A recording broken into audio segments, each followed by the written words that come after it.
All right, UGTV and YouTube are both ready to go. We are live on YouTube and will be on UGTV in about a minute. Thank you, Mariah.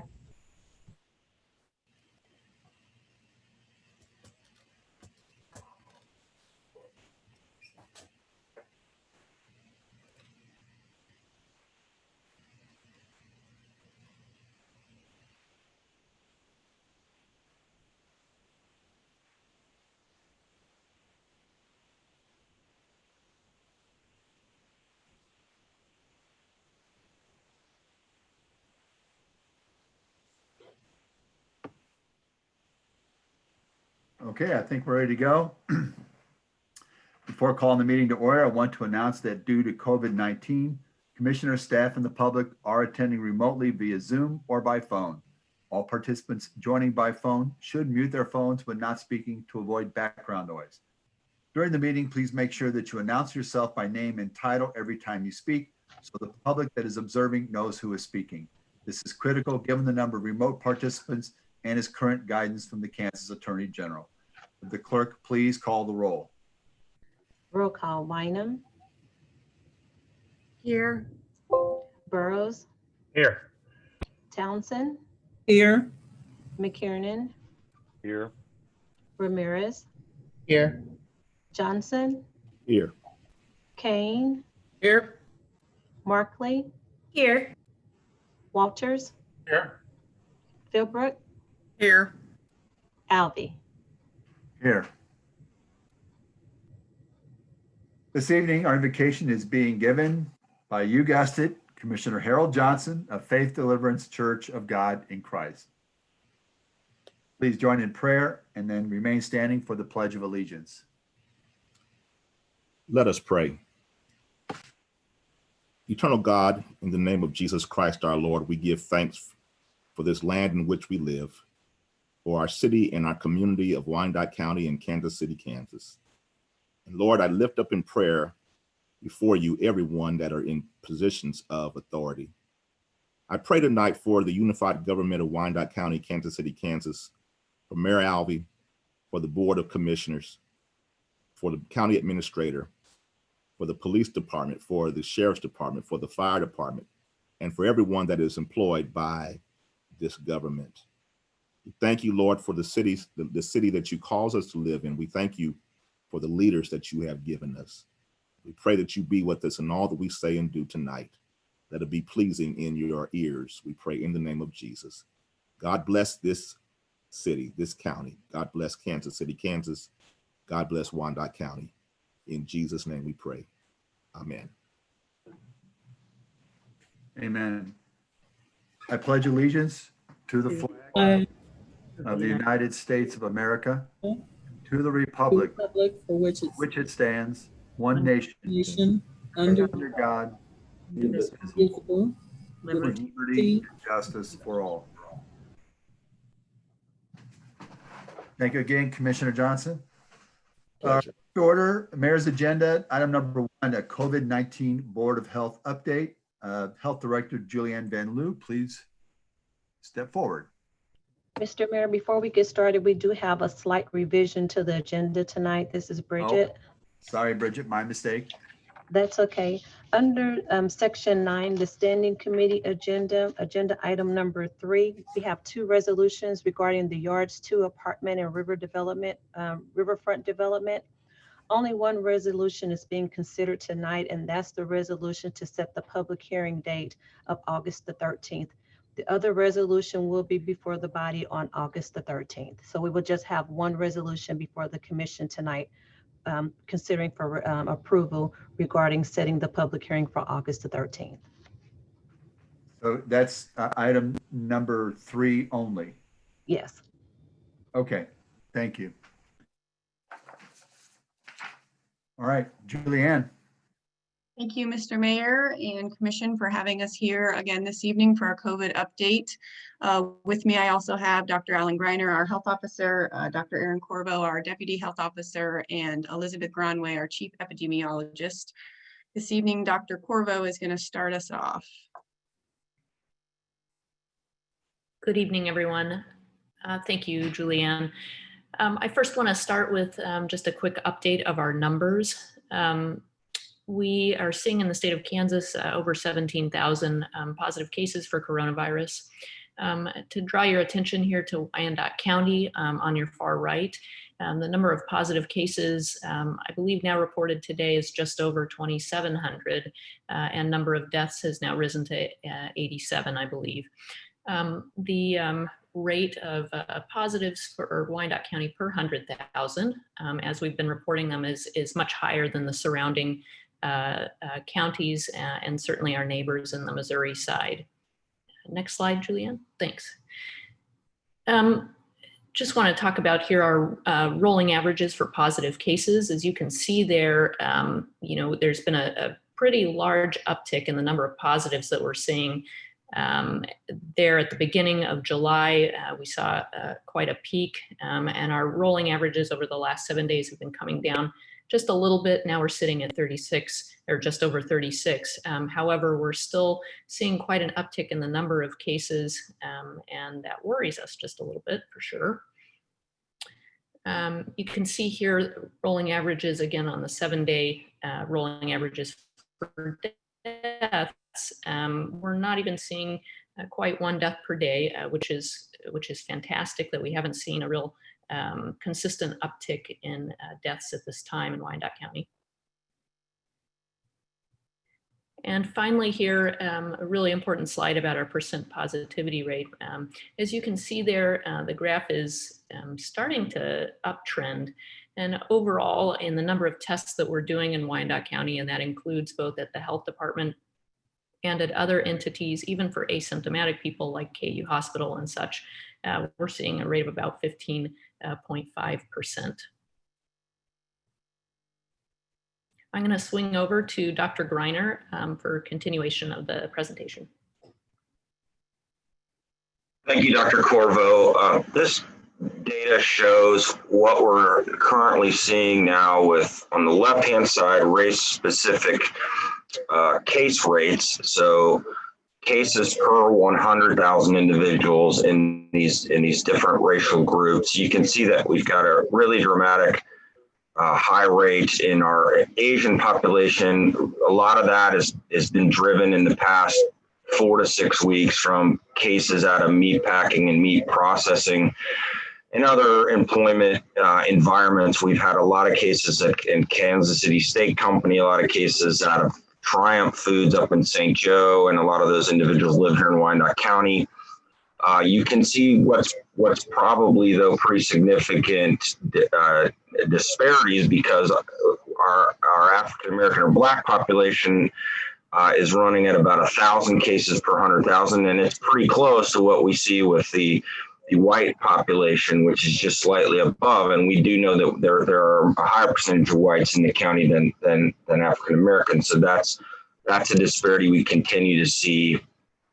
On the right hand side, in terms of actual testing received, we've got some variation there as well. You can again see that Asians are testing at the highest rates per 100,000 individuals in the county. That's probably a good thing, considering how many positive cases there have been in that population. We actually just concluded a meeting talking about the amount of uptake in the African American community. We can see that rate is slightly higher than what we're seeing for whites over on the far right hand side. That's probably a good thing that's like that. But given the disparities in cases, and also we're not presenting any death data, but the rates of death due to COVID are still quite a bit higher among African Americans than other groups. And so we'd like to continue to see higher numbers of testing in the African American community. So there's a whole group working on that. In fact, they've gone past 7 o'clock and they're still meeting on my other computer right next to me right now. Next slide, please. In terms of test cases and testing rates by ethnicity, we can also see some differences there. Hispanics have a significant higher rate of cases per 100,000 individuals than non-Hispanics. That's been something we've really been seeing change as well in the past 4 to 6 or 6 to 8 weeks. And then on the right-hand side, the testing rates are actually pretty even between Hispanics and non-Hispanics. Again, we'd like to see that number be higher in Hispanics because the number of cases are higher. So we'll keep doing what we can to try to target populations and build the trust we need to get that testing to happen. And is that it for me, Julianne? Yes, now over to Elizabeth Gronway, our epidemiologist. Hello, so I'll be talking about some of the active clusters and outbreaks that we're monitoring here in Wyandotte County. And as a reminder, we identify an outbreak as 3 or more cases that are connected within a specific period of time in a same location. And we only report out on outbreaks that are 5 or more cases to try to maintain confidentiality for those smaller outbreaks. And each outbreak, you can see we have the date that the outbreak's been identified and the date whenever the most recent case was reported to us. And we do not call an outbreak inactive until 2 incubation periods have passed. So for COVID, that's 4 weeks. So you can see some of these outbreaks, fortunately, it's been, a while since we've had a case reported to us, but we can't officially call the outbreak complete until 2 incubation periods or 4 weeks have passed. At this point in time, workplaces still make up the large majority of our outbreaks. Places like Liberty Fruit Company, National Beef, Amazon, where people are working in a work environment where they're working close together and in close quarters. That's the kind of environment where COVID easily spreads. We also have a long-term care facility that we're actively continuing to work on mitigating this outbreak, Bonner Springs Nursing and Rehab. You can see there's also a church outbreak that we have that we're monitoring. And then I had to add a second slide because we've continued to uncover more outbreaks in Wyandotte County since the last time we had this presentation. So more food type of processing and manufacturing outbreaks, and another long-term care facility where we're working with them closely on this outbreak. And then we've got 2 social gathering type of outbreaks that we're monitoring as well. And I think it's important to draw attention to that because it seems from what we've observed at least, that people are starting to have more gatherings, things like baby showers, bachelorette parties, funerals, birthday parties, things like that. And quite often we're finding that you have one person that comes to the party that later tests positive for COVID. And as a result, other people that were at that party or family gathering later develop COVID as well. And that's all I have. Thank you, Elizabeth. I wanted to do a little bit more of an update this evening than we usually do on testing at the health department. So if any of you have driven around the health department on a work day recently, you have probably seen the line of cars lined up to get tested at the health department. This is good and bad. It's good because people are self-identifying. They are coming forward when they have symptoms or when they've been exposed to someone. But it is also a little bit overwhelming for our staff. So we are making adjustments. We are bringing on actually 5 medical assistants next week to really ramp up our staffing capacity and give a little bit of a respite to our folks who have been outside day in and day out in this heat for the last couple of months. So you'll see here about the last 10 days, we've tested more than 200 people at the health department, which is considerable.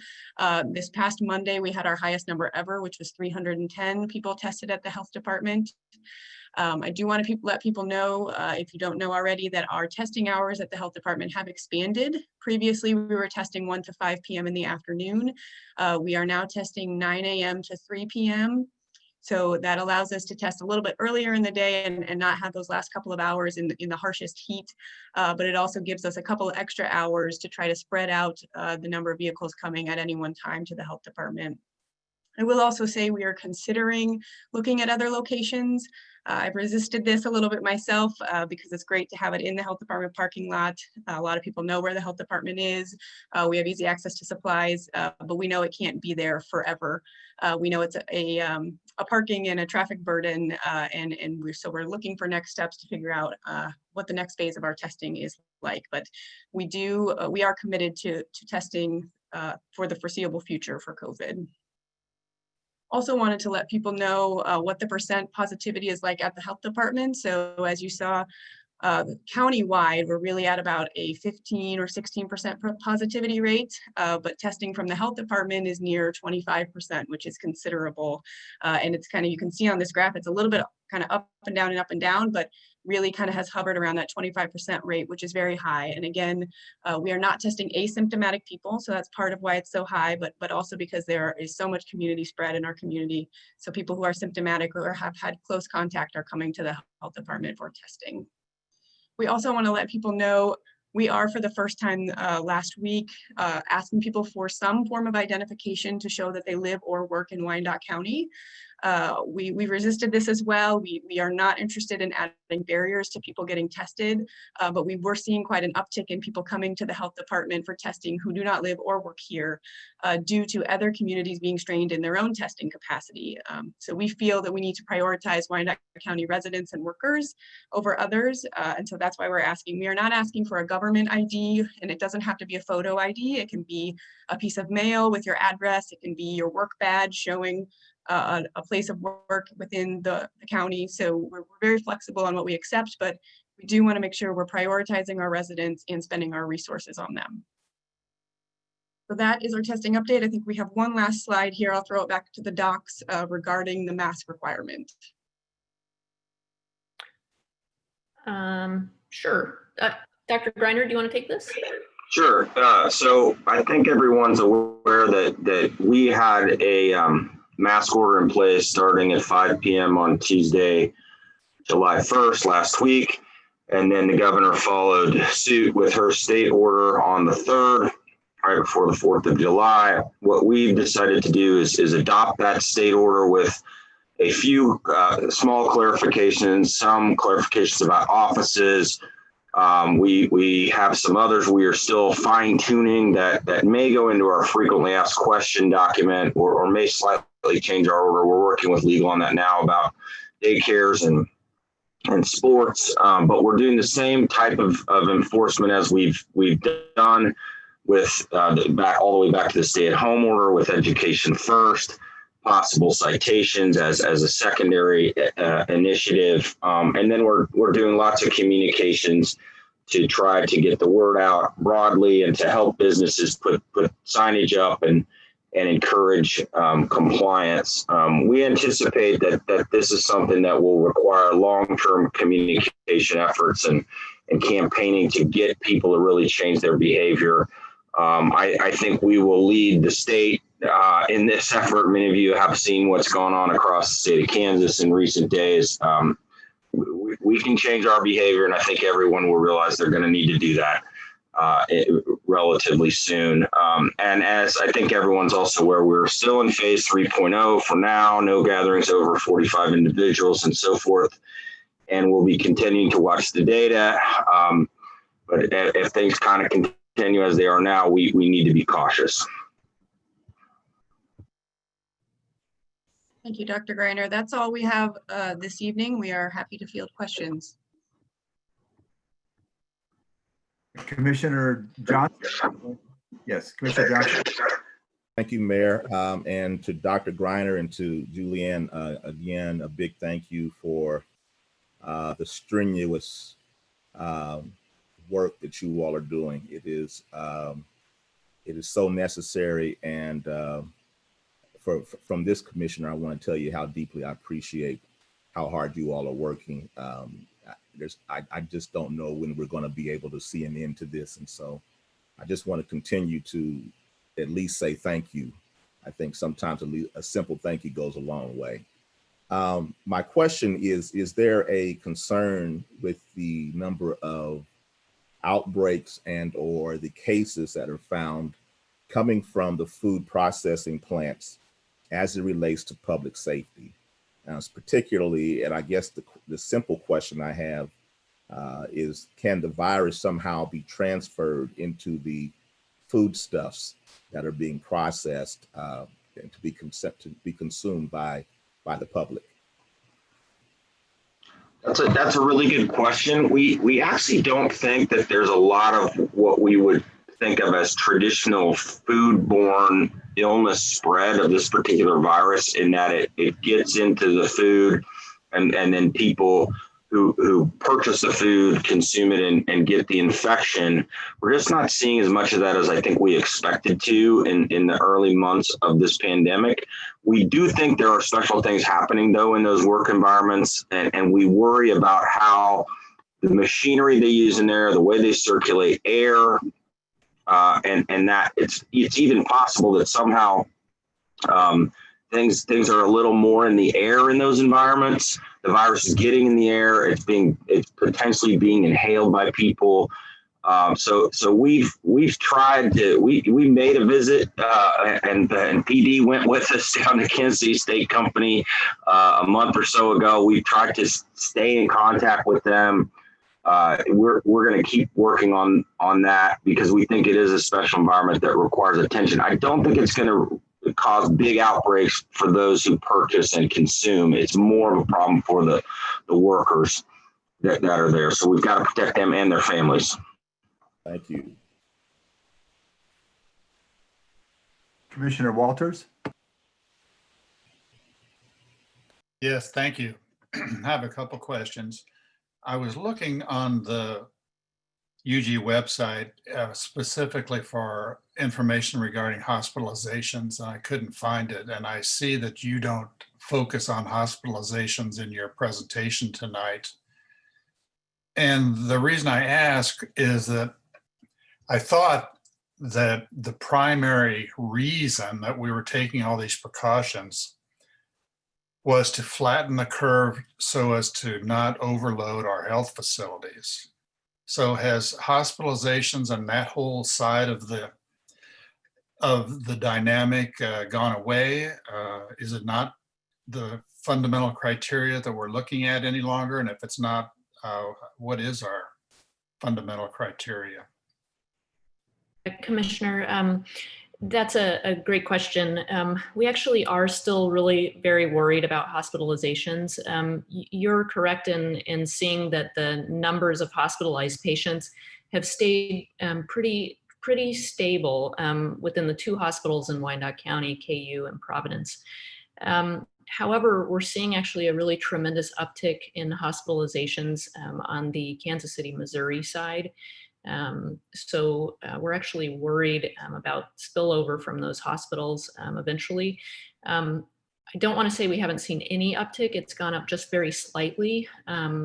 We're not feeling like we're overwhelmed at this point in time in our county hospitals, but we're a little bit nervous about it, to be sure. We've stayed in really close contact with both of our area hospitals on a daily basis for those numbers, looking at number of hospitalizations, ICU admissions, and also number of coronavirus patients on ventilators to keep track of capacity really carefully. Well, are you, we get so much data. Why don't we get that data? I'll ask, is that the fundamental criteria or is there another one? I think it's certainly one that is very important. I think that is one of the later outcomes that we're looking at and trying to prevent, as well as deaths. So we continue to feel like that's very important.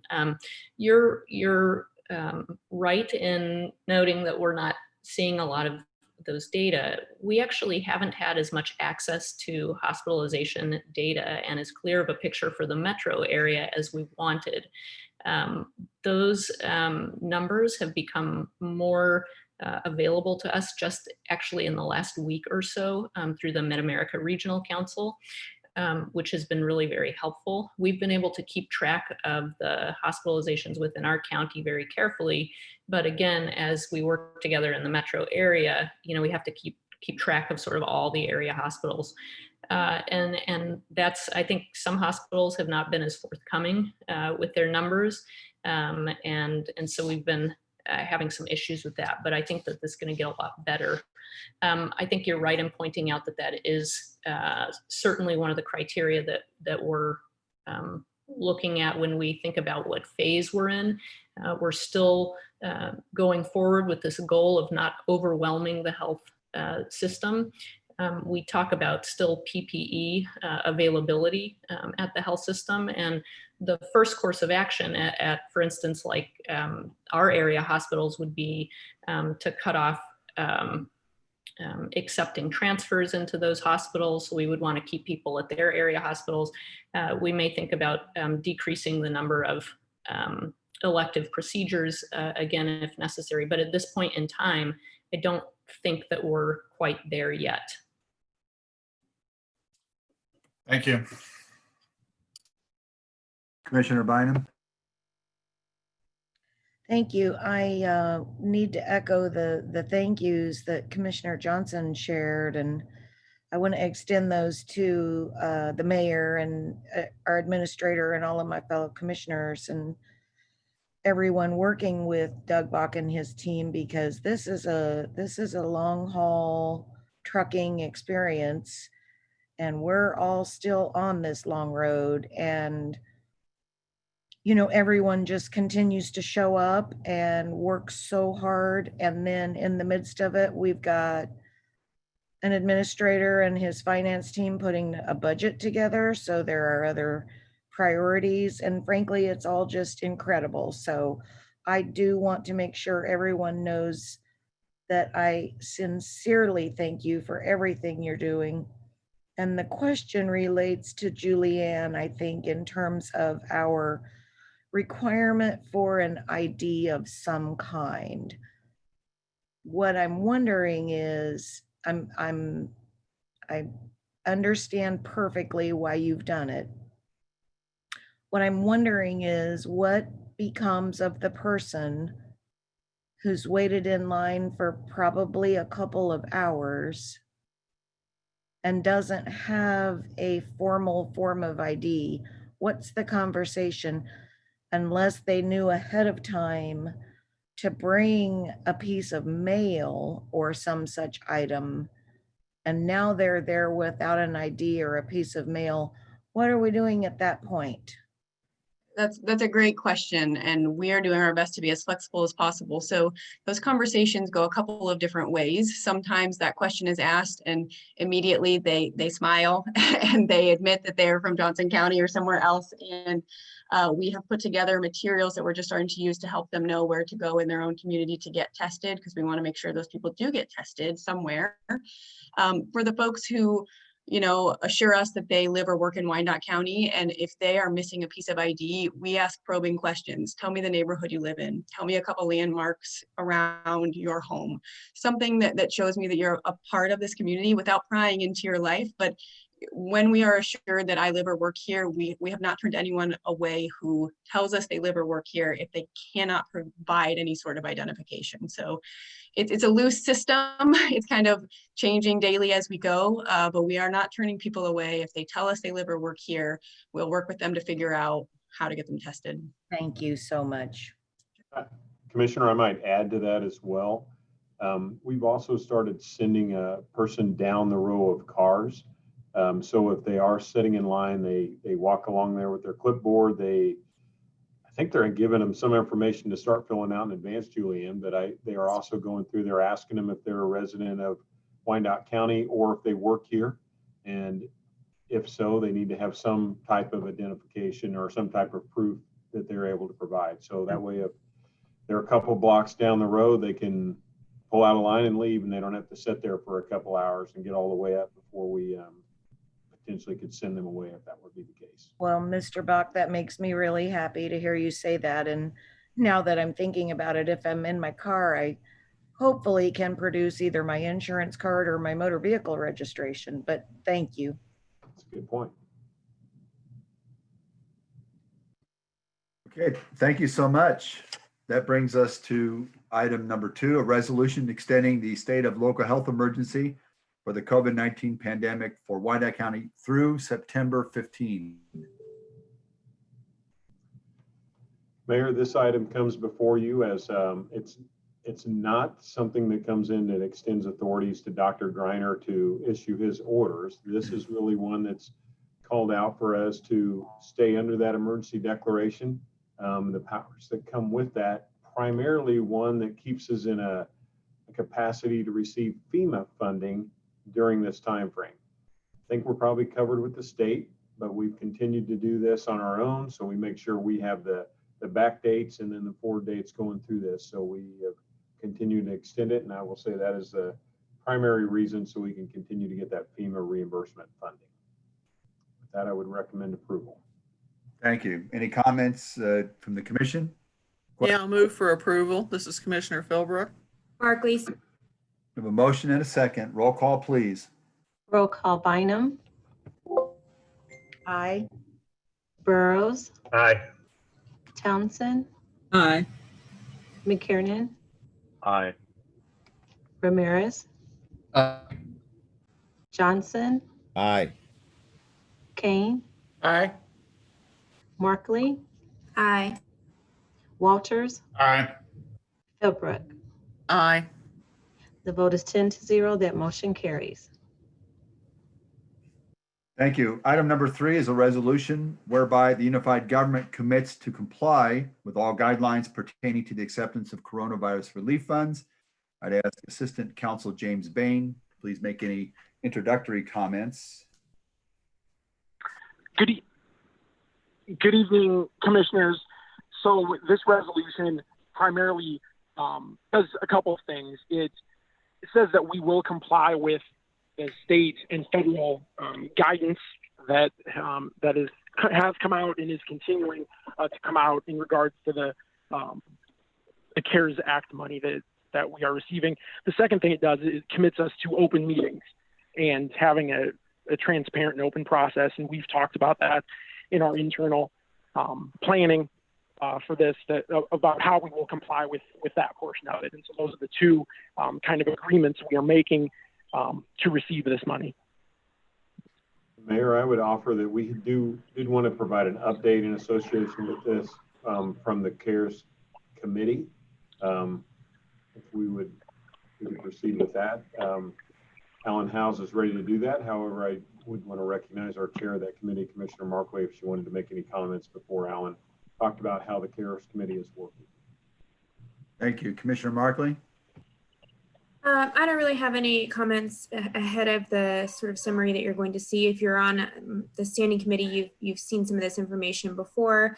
Really appreciative of my CARES Act team so far. We've already put a lot of hours in and we don't even have applications yet, but everybody seems to be on the same page and we've been very productive in our meetings. So I appreciate the time of my team and I'm ready for Alan to take it away.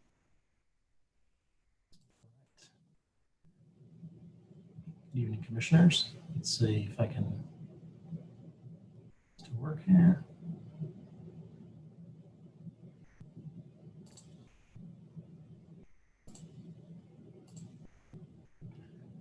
All right, is that showing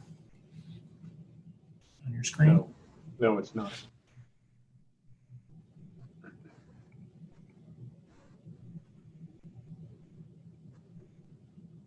Still not there. Okay.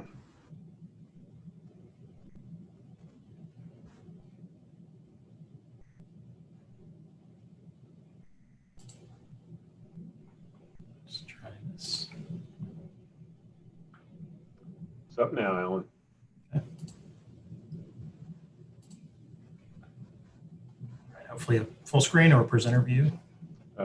No, you're doing you need to flip it so it's the other way.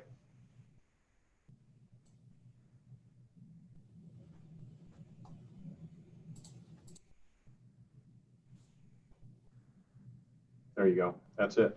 Okay. All right.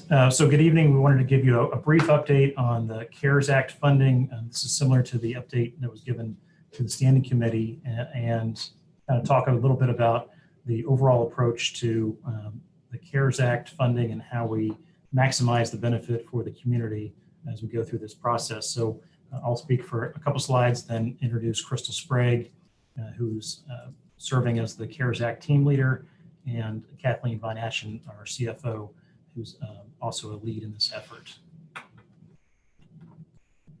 So a quick overview of CARES Act funding. It's federal legislation, and it sent about $1.25 billion to the state of Kansas for COVID-19. It had in their language that counties over 500,000 in population received a direct allocation. So Sedgwick and Johnson County received it through that method. For everybody else, the governor established this Strengthening People and Revitalizing Kansas Spark Task Force. There is guidance from the Department of Treasury in terms of what the COVID or the CARES Act can be used for. So these are expenditures incurred during the COVID-19 public health emergency and direct efforts. Funding that was not accounted for in the budget most recently approved as of March 27th of this year, and expenses incurred between March 1st and December 30th of 2020. There are pretty wide latitude, but there are some things that are prohibited under the CARES Act funding: the replacement of lost revenue, the supplanting of budgeted expenses, or capital construction. So in Wyandotte County, we received an allocation. That allocation was provided by the Spark Task Force, and they created a formula that is population plus what they call COVID impact, which is the effect of COVID cases and job losses. So in Wyandotte County, the county retains the fiduciary and reporting responsibilities for CARES Act funds that are routed to the county. There's a per resident $226 allocation. So times the population, you get to $32 million, plus this little over $5 million in impact funding from cases and job loss. So a little over $37 million total in phase 1 funding. So there are 3 phases of funding through the Spark process, and we are awaiting guidance from the state on phase 2 and phase 3 and how that allocation process will work. So more to come on that, and we anxiously await that information. So to figure out kind of how we manage this large amount of money that has to be spent by December 30th of this year, and really when you think about the numbers, it's the equivalent of about 10% of the overall consolidated UG budget. So that's a lot. So in order to both determine how best to allocate this across the community, the mayor established a CARES Act working group, and the members of that working group noted our Commissioner Markley as the chair, Commissioner Bynum, Commissioner Philbrook, myself, Maureen Mahoney, Julianne Van Loo from the Health Department, Kathleen Von Aschen, the financial officer, Mike Webb, city manager for Edwardsville, and Matt Zayas, assistant to the city manager in Bonner Springs. So we have wide representation on the committee. And then in addition, we've stood up a dedicated CARES Act response team. So this is dedicated staff capacity. And again, given the short time frame and the volume of dollars to be expended, we thought it prudent to dedicate staff capacity to make sure that, again, that we're maximizing the benefit for the community. So you can see the team here, and it's led by Crystal Sprague. So with that, I'm going to turn it over to Kathleen Von Aschen.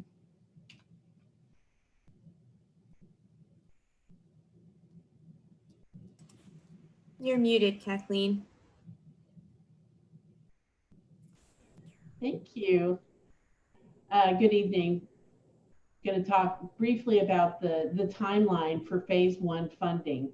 That's that 40 or 37 million that Alan just spoke of. So the first stage, we're envisioning this in 4 stages. The first stage, which occurred this past June and is still, we're still in the midst of it, is to develop the application and to launch the application and assemble the team. And we have done that. The application is now online. And we have formed a team, as Alan has mentioned. Now, stage 2 in July is to review all the applications, which are due the 19th, determine those eligible reimbursements, and then develop a plan for direct aid funding allocations. So we're looking forward to seeing all those applications and beginning to look at how those allocations are going to take place. The third phase is Reconciliation of the reimbursements, submit a plan for direct aid to the state. That occurs on August 15th, and then to allocate the funds and begin execution of the funding. On September 15th is basically where there's a deadline for the fourth stage, which is to continue the execution of these plans, complete a second reconciliation for reimbursement, and then return any unspent or uncommitted funds by September 15th. So just want to touch briefly on a couple of questions. So as regarding the flow of funds. So as the funds come in, they will be, we're receiving them via ACH from the state of Kansas. They will be deposited into the Unified Government finance or accounts, and they will be recorded in our special grants fund. And then from then on, any costs, both personnel and non-personnel costs, will be recorded in that special grants fund with special project codes and pay codes to properly delineate and track all of those expenses. So all of the receipts, the backup data for supporting all of those costs will be contained within those project codes and within our general ledger, as well as all of the support documents that we save over in accounting. So we're looking forward. We've formed a team that will work together to ensure that all the reimbursements are properly supported. And so that's all I have on that. I'm going to pass it on now to Crystal, who's going to take it from here. Thanks so much, Kathleen. Good evening. I'm so glad to be a part of this team. The UG Spark Planning Committee, led by Commissioner Markley, has established a series of funding priorities after having a better understanding of the allowable expenses. The priorities set forth by the UG Spark team reflect the Governor's Spark team and task force funding priorities, as well as allowable expenses. Those priorities are listed here in order, with the first priority being to reimburse the UG, Bonner Springs, and Edwardsville for all allowable expenses. The second priority is to strengthen the ability for a robust public health response for the future, as well as within coming months of this year. The third being to improve the adaptability of other taxing agencies. The fourth being to grow requisite health and human services, and that would be areas of food insecurities, as well as utility insecurities and items like that. And then the last priority in this particular funding series is to build in community resiliency. The application for funding is open. It began to take applications on June the 26th. It can be found on the UG COVID-19 hub and listed here as a link. There's an example of the application to your left of your screen. The deadline for the application is aggressive, with June 19th at midnight being the deadline for those applications. But as you saw, the state deadline is incredibly tight. So we recognize the effort that folks are putting in to get that application done. And the application is pretty streamlined and easy to follow. And we're seeing good compliance with being able to fill out that application up to this point. The application is open to all UG departments, as well as units of government within Wyandotte County, 501c3 schools, and for-profit businesses. The team led by Commissioner Markley is working on a process right now to make decisions about those applications that'll be transparent, will be data driven, look for items that fit the priority list as well as eligible expenses and meet the elements that have been asked for in the application. The state's provided many resources to help us and the applicants to find allowable expenses, and those are embedded within the application themselves. The reporting priorities for funding, as well as allowable expenses, and the most recent clarifications and opinions can be found embedded, or the links embedded in the application itself. But as all good things COVID, the guidance continues to evolve, as James alluded to, and we seem to get updates as the state hands them out in 48-hour increments about clarifications and opinions regarding allowable expenses and timeframes. So I'm so proud to be a part of this team, and we really get going on Monday of next week, and we are committed to providing assistance and support to all potential applicants, UG and outside the UG, through direct customer service and hopefully a remote Q&A session later next week, as well as working with the CFO's office to identify all possible areas of reimbursement to make sure we haven't missed anything up to this point. So the CARES Act, in summary, $37 million in funding was awarded to Wyandotte County in phase 1, with the priority being focused on reimbursement for state and city, for local and city governments. Phase 2 and 3 funding approaches are still to be determined by the state of Kansas. We're in this effort to provide critical funding to address COVID response through reimbursement and direct aid plans for the rest of the year. And it begins to address some of those dire human services insufficiencies that are plaguing our community due to COVID.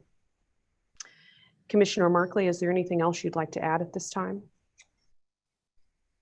Just say we are kind of chasing a rolling ball, because every time we meet, we think we know everything there is to know, and then there's just additional guidance coming out constantly. And as other governments are asking questions and our government's asking questions, additional guidance is coming out to try to direct us. And we are, I think this question has come up, so I'll just say it. James is faithfully researching all potential opportunities to use this money for public safety. And we're trying to parse through a sort of conflicting guidelines on what is allowed in that respect. So certainly we are, we have heard that from commissioners, and we've heard that from the community, and we are certainly eager to find any way possible to use these funds in that manner without violating the requirements we have to meet. I think that's about it. If anybody has questions for this committee now or in the future, you're welcome to reach out, and try to do my best to answer them.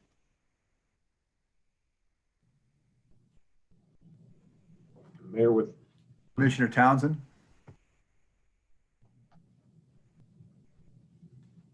Thank you, Mayor.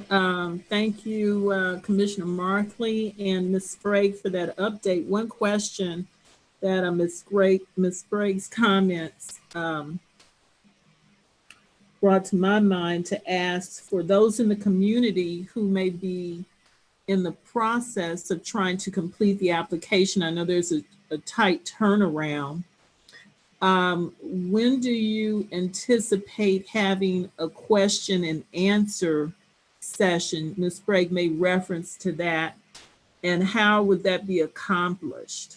How could someone who's filling out application and may have questions take advantage of that Q&A? Commissioner Townsend, that's a fantastic question.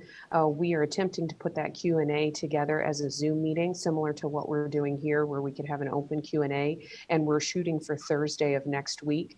Like I said, our team just gets going in full swing on Monday. So as we try to stand that up, we are open to individual telephone calls and emails, and those certainly can be directed to me, and we can parcel them out to the appropriate members of the team that are on board so far.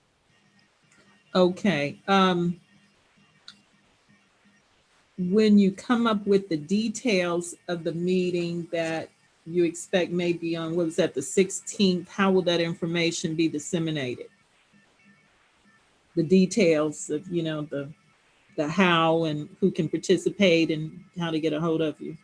So as you saw, Dave Reno in our PIO's office has been placed on this team, and we are working on a communication plan in addition to some email lists we have put together already for folks that have applied for funding, for example, the casino grant in the past. So we plan on doing not only an email chain, but also allowing our PIO that's been assigned get that out in all the ways that he possibly can. Okay. Could I offer also that I know the mayor has been working very closely with a number of the clergy, and that email list be tapped as well. Thank you.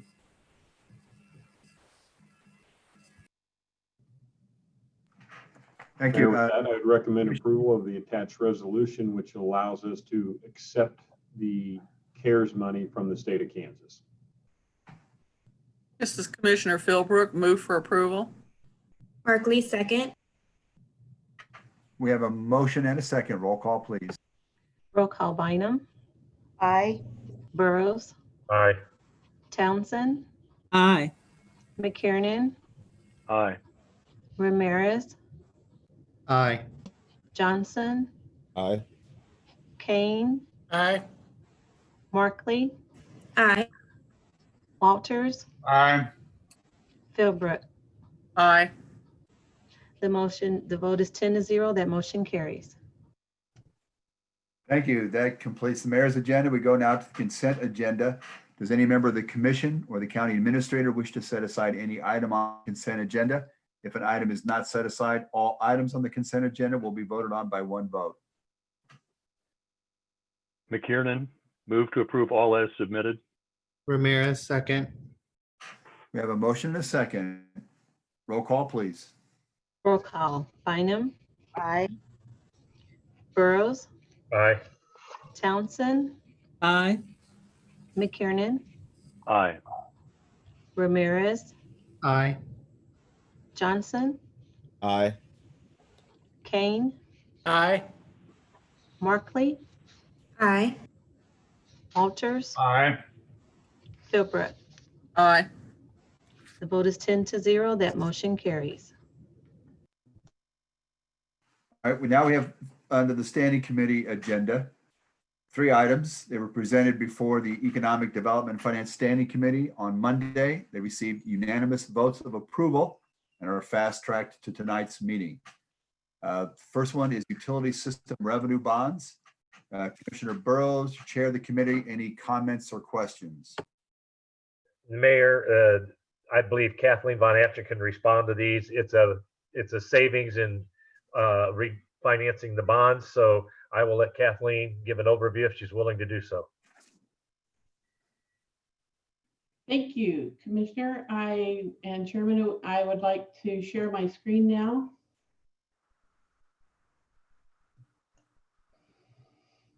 Okay, all right.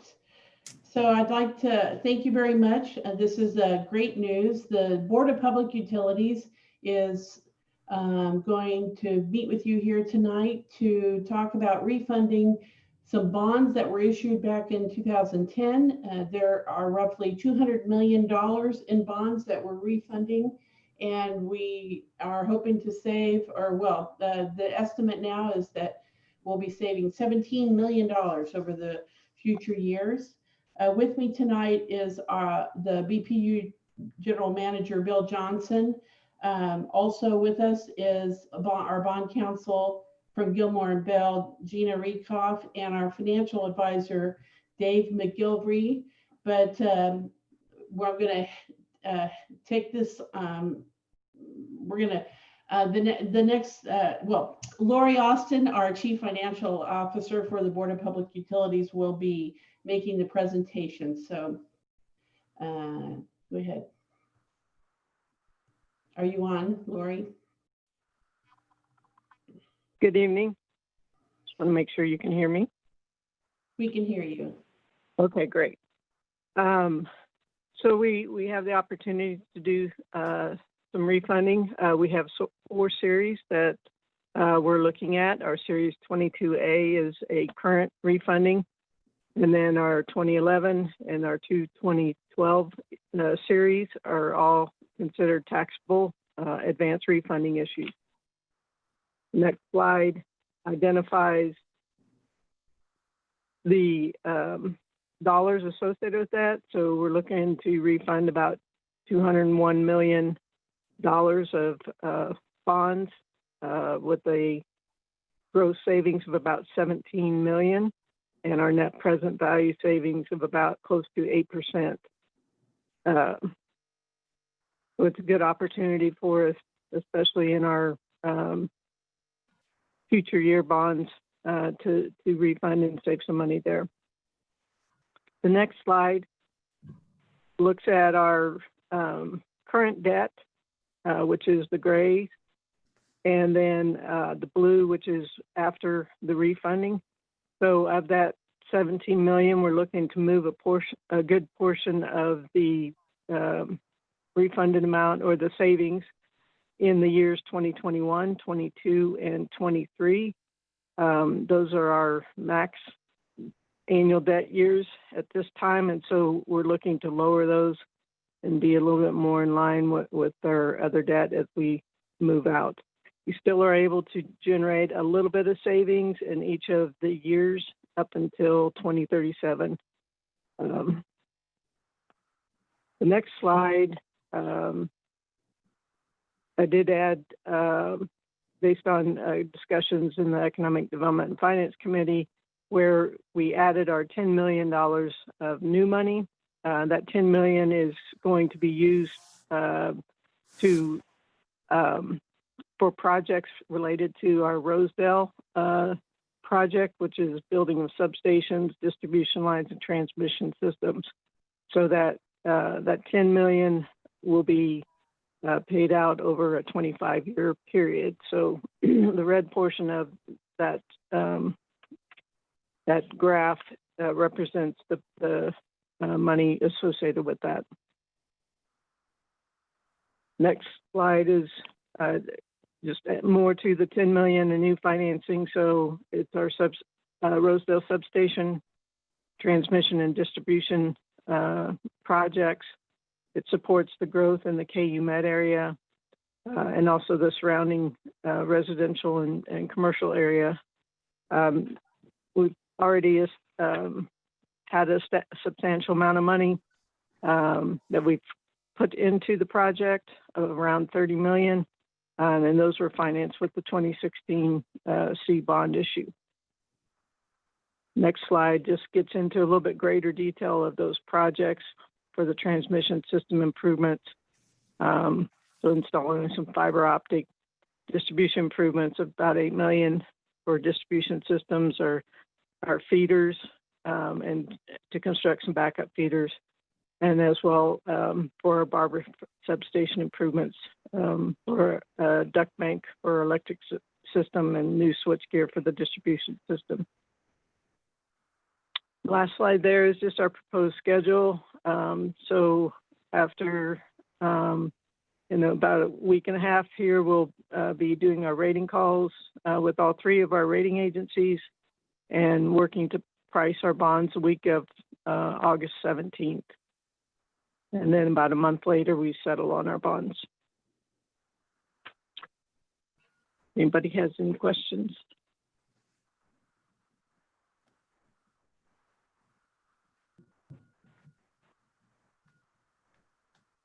I don't see any questions. Thank you, Lori. Thank you. All right. Entertain a motion. Harold Johnson, move to approve as submitted. Burrow, second. We have a motion and a second. Roll call, please. Now this is for the utility system revenue bonds, correct? Yes. Thank you. Roll call. Bynum, Aye. Burrows, Aye. Townsend, Aye. McKiernan, Aye. Ramirez, Aye. Johnson, Aye. Kane, Aye. Markley, Aye. Walters, Aye. Philbrook. Aye. The vote is 10-0. That motion carries. Thank you. Now it's item number 2 is Series 2020 A and B utility system refunding and improvement revenue. Entertain a motion. So moved, Mayor. This is Commissioner Burrows. Johnson, second. Roll call, please. Roll call. Bynum, Aye. Burrows, Aye. Townsend, Aye. McKiernan, Aye. Ramirez, Aye. Johnson, Aye.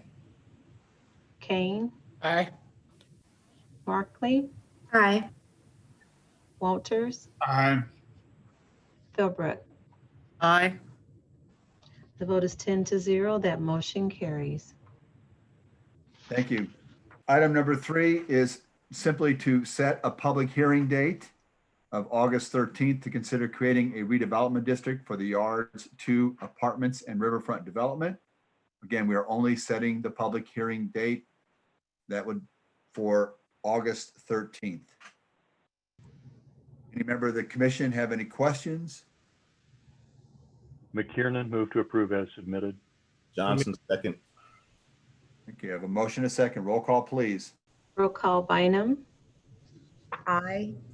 Burrows, Aye. Townsend, Aye. McKiernan, Aye. Ramirez, Aye. Johnson, Aye.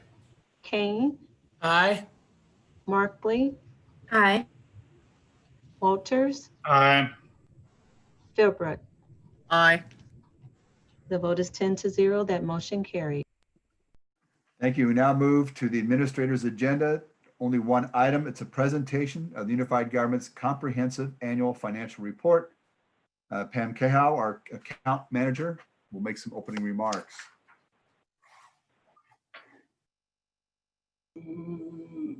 Hello, this is Kathleen Von Atchen, the Chief Financial Officer. And I am going to start off by sharing my screen again.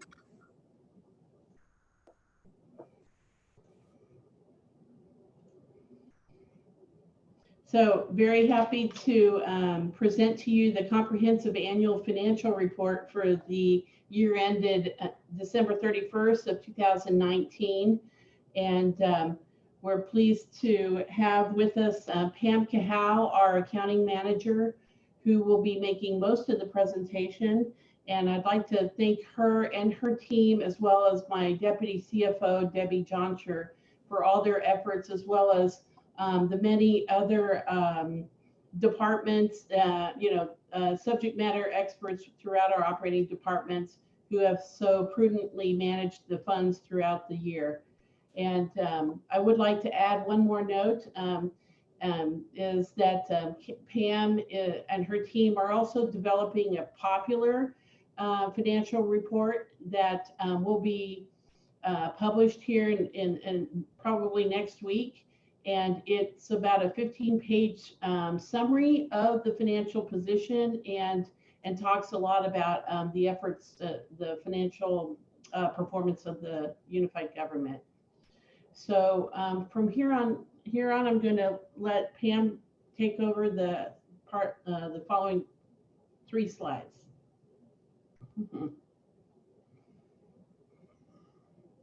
Pam, are you on?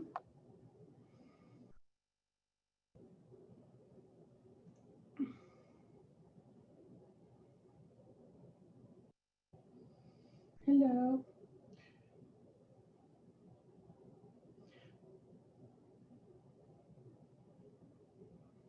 So I'm not sure that Pam is on. It looks like she's here, but it says she's trying to connect. Well, let me take these few slides and maybe she'll be on by the time it's her next turn.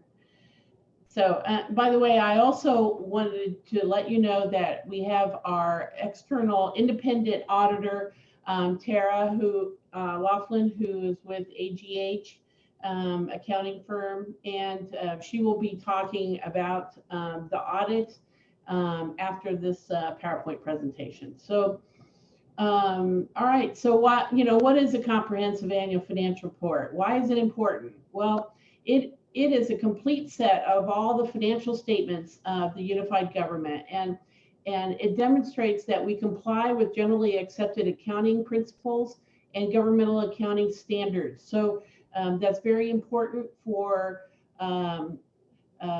demonstrating that we prudently manage our funds and that we follow the best practices. It also provides some operational transparency because all of our financial transactions are audited by an independent audit firm. We accountants, let the numbers tell the story, and the CAFR reports actual financial results, not budget or estimates. The importance of the CAFR document, as I mentioned, it provides financial transparency to our residents and to the creditors. And basically, the accountants let the numbers tell the story. CAFR reports have actual financial results of the prior year, and the CAFR is different than the budget because the budget is a plan, whereas this is what has actually occurred. And then finally, financial statements are required by state law and also required by our bond documents. So the stakeholders need to know how we are performing, not only residents, but bondholders, and then grant providers and donors. So there are a few key points that I did want to point out to you all. We have some very good news with the first point is that our governmental activities net position the year on a positive, with a positive number of $15.4 million. And that's the first time in a number of years. Last year, it was a deficit of $2.5 million. The year before that, if I remember right, it was about $14 million deficit. So what that means is that our long-term liabilities are basically diminishing compared with our assets. And so that's a very positive development, and we hope that trend continues. Secondly, in the general fund, there was only a modest increase in property tax revenue due to less delinquencies and also offset by the fact that a $2 million decrease was in effect in the city general fund in 2019 compared with 2018. A third point is the interest earnings exceeded the revised budget due to enhanced cash management coupled with the favorable interest rates, and that realized additional revenue that we hadn't anticipated. The last thing is that the STORE initiative has positively impacted current levy collections, and so that has improved our revenue generation capacity. If Pam is on, I'm going to hand this off to her if she's available. Are you on, Pam? Yet? Oh darn. Well, okay. So I'll continue. So the 2019 results. Well, the financial statements, or the CAFR, is broken up into different categories. So there's three perspectives for consideration. First, there's the financial position, and that's reflected in the entity-wide financial statements. And that includes long-term liabilities. It includes all of the assets, the value of our capital assets, less depreciation and related debt. It also includes it includes our long-term liabilities. The second perspective is to look at a near-term position, and that's reflected in the traditional fund statements that you often see as part of the budget process. So fund statements are a near-term. They don't include a lot of our long-term liabilities. In fact, they only include liabilities due within 1 year. And then lastly, the perspective is what are the audit results, which our auditor will be talking about in her representation here. So what is the 2019 financial position? Well, I have to admit there are many metrics in our CAFR, and especially in the statistical section, there's a lot of metrics, but one metric that we often always look at is the governmental funds net deficit position. And so the governmental funds deficit net position improved by $17.9 million, improved for over the 2018 deficit position of a negative $2.5 million to a positive $14.4 million. That's a key point I mentioned earlier. Again, a modest increase in the general fund property tax revenue. And lastly, the fund balance, which is one we often talk about, of the general fund increased by $2.4 million in 2019, with a general fund reserve totaling 20.1% of expenditures and transfers. So back in 2018, all of you with your support approved a rainy day fund, general fund reserve policy that set as a target for a minimum reserve of 2 months of operating expenditures. 2 months of operating expenditures amounts to 16.7%, which that's 2 months into 12 months. Into 12 months is 16.7%. We often refer to it just in shorthand as 17%. Here you can see that the year end for 2019 ended the year with $42.3 million.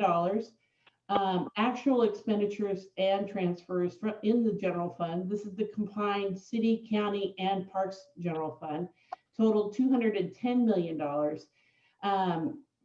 And that results in an increase in the so 17 or 16.7% of the expenditures is $35.1 million.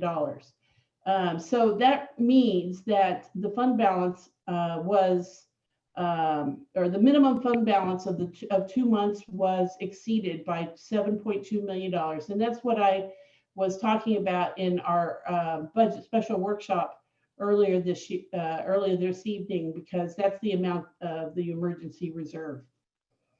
Now I'm going to pass this on to Pam if you're available, Pam. Good evening, Commissioners, Mayor Alvey. I think I've made it into the meeting now. I was having some difficulty. This is Pamela Cahal. I am the accounting manager for the UG. Can everyone hear me? Yes. All right, excellent. Okay, so I'm going to speak on the next few slides and talk about some of our financial position and outcomes resulting from our financial transactional activity in the year 2019. This first slide, it talks about the fund balance components that are based on a modified accrual basis, and this is our governmental fund financials. The breakdown of the different demarcations you see on the bar graph are representative of the different types of funds that comprise the whole governmental fund financial statement. The other governmental is used for the day-to-day operations, primarily of the special revenues funds. One of the things I wanted to point out this year is we do have 2 new funds in that area as a result of the new market tax credits surrounding the grocery store, the downtown grocery store endeavor. The Capital Projects Fund, as you can guess, is related to construction, rehabilitation, and acquisition of assets that add value to our constituents, to their lives, and to their day-to-day activities.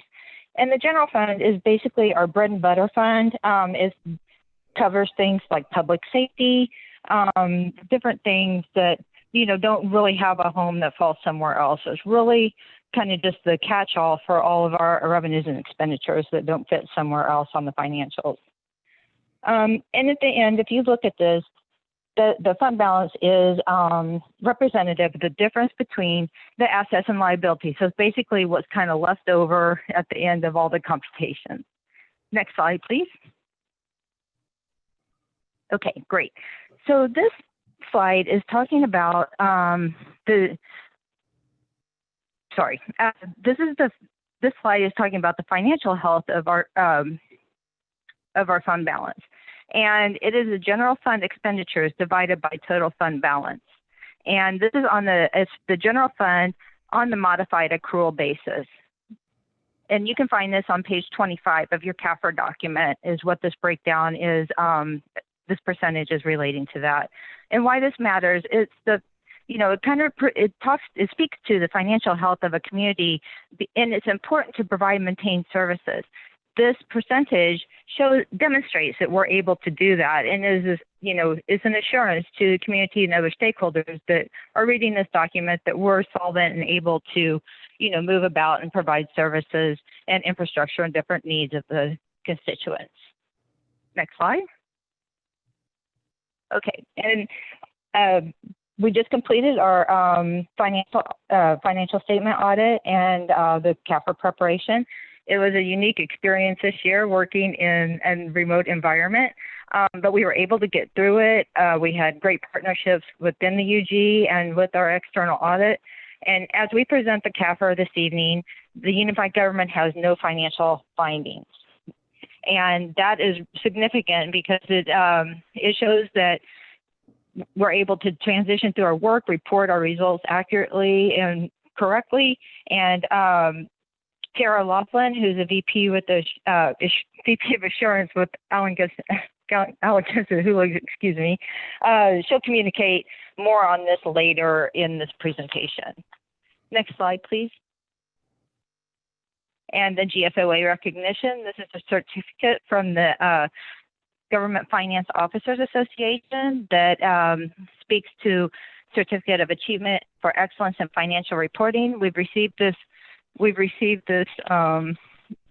this award for 20 consecutive years, and it's meaningful to our reporting because it speaks to bond rating agencies and so forth. But we're consistently having good results with our financial reporting. Next slide. I would like to interject that the fact that this has hit a 20 consecutive years is a real milestone for the unified government, and it just demonstrates how all of your, the elected officials and all of the senior management, how committed everyone is and how professional they are. So we're very excited to hit this milestone. Of course, it's a tribute to all the other accounting managers and CFOs before us that work so hard to achieve this. I did want to mention also that I just received word that our budget office received the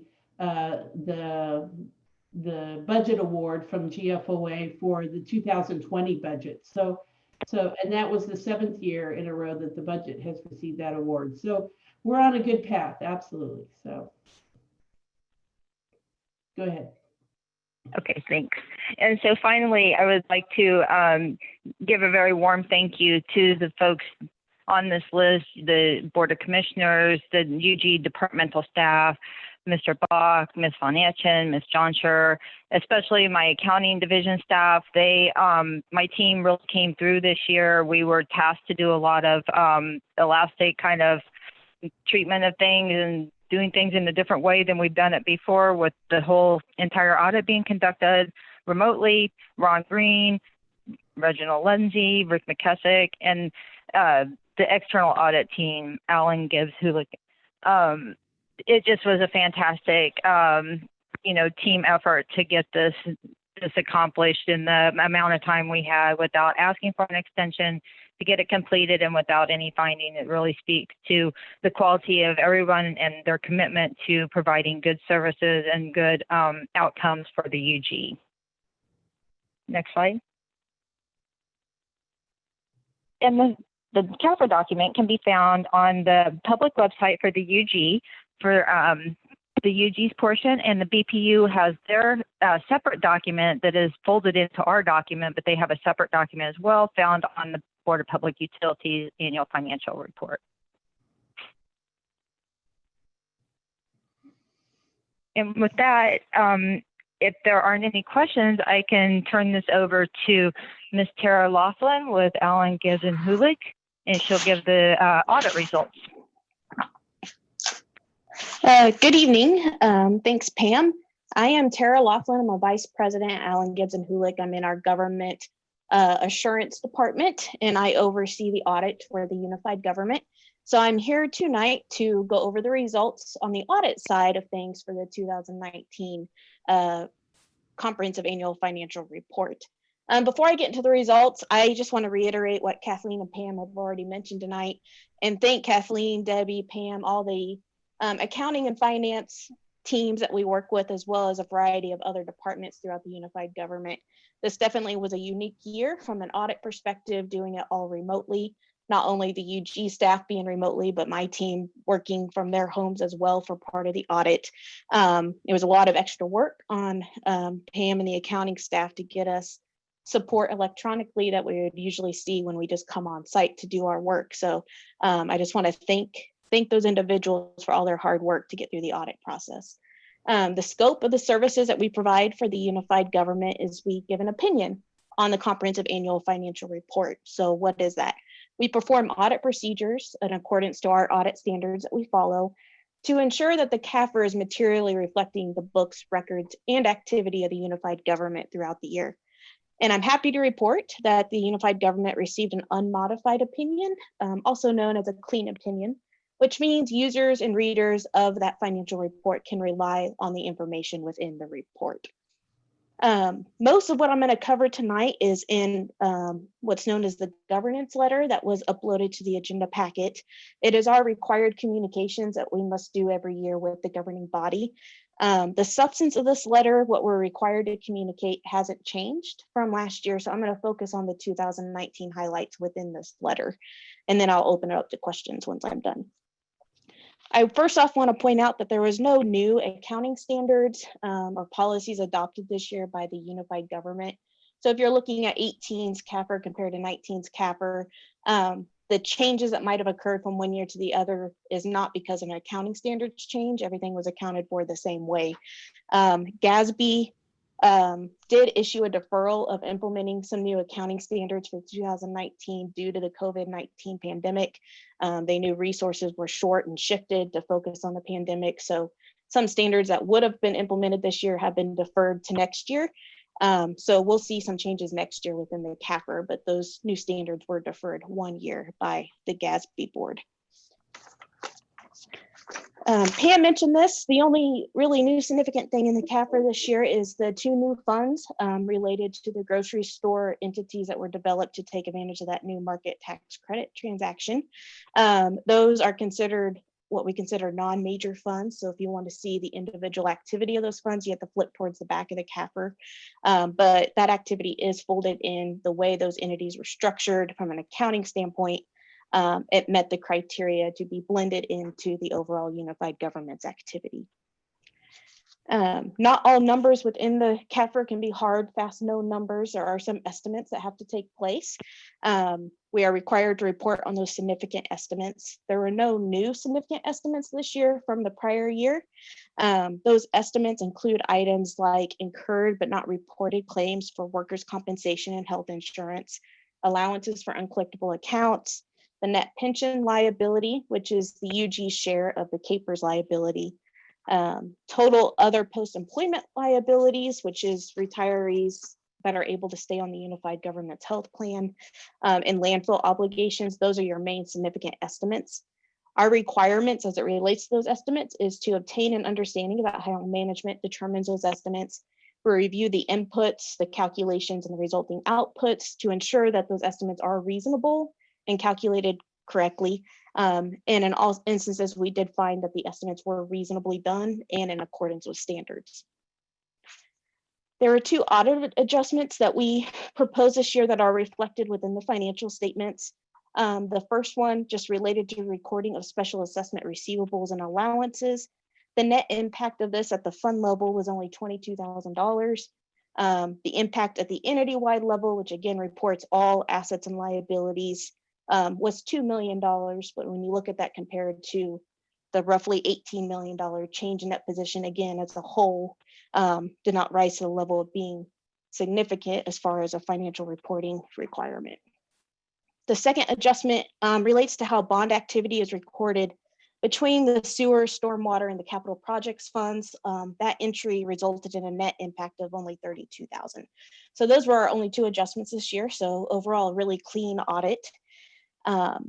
Our next item that we're required to discuss is uncorrected misstatements. I always like to point out that I wish they would change the term. It sounds worse than what it is. Uncorrected misstatements are usually due to timing issues. So something is identified during the audit that management determines not to be significant enough to reflect within the financials this year. So they're going to wait and let it just naturally reflect next year in the financials. We review the activity and we agree that it wouldn't impact readers or users of the financial statements to defer recognizing that for a year. For this year, we actually had no current year uncorrected misstatements. But again, since it's timing issues, what you'll see in your letter is the reversal of last year's uncorrected misstatements, because it does have to hit in both years. So again, very clean, no current year items, just the reversal of last year's uncorrected misstatements. Buried kind of in the middle of this letter, it's on the top of page 4, is an other disclosures paragraph. I always like to highlight this because I think you can skim over it a little pretty easily. And it goes back to what I started my presentation with. We had no disagreements with management. We had no issues working with management. All of our requests for documentation and support were fulfilled timely. And this year, again, due to the circumstances of not being able to come on site, Pam and her team and the rest of the finance folks worked very quickly to ensure that we got that support so we could continue through the audit and meet reporting deadlines as well. So I did want to highlight on that. The last item in the letter I want to point out is the last couple of pages. There's just general information that we report to all governing bodies, whether it's in the public sector or private sector. It's just general issues that are out there in the environment that we like to remind the governing bodies of annually. Those relate to information security issues. And then we also provide a list of resources that we have on our EGH University website where we do webinars throughout the year. We have a COVID-19 resource link out there as well. So that's kind of the last page and a half or so of the letter is just some additional information report to all governing boards. So in summary, it was a very clean audit. It went really well, it went pretty seamlessly considering that we were all working from our own locations this year. And at this time, I will open it up to any questions anybody may have. I did want to mention just briefly in summary that, well, certainly reading a 200-page document is very daunting, but if you open the book to pay and go to page 3, there is a management discussion and analysis report that's only 15 pages long, and it summarizes the entire financial position of our unified government. So I encourage you to open the report and take a look. And then you might go to that statistical section on the back. So thank you. Any questions? All right. Seeing no questions, just want to say thank you for all the hard work. It's great to get a clean report to see that there were no disagreements with management on these issues. So thank you very much. Thank you. And that is our last item, and we are adjourned.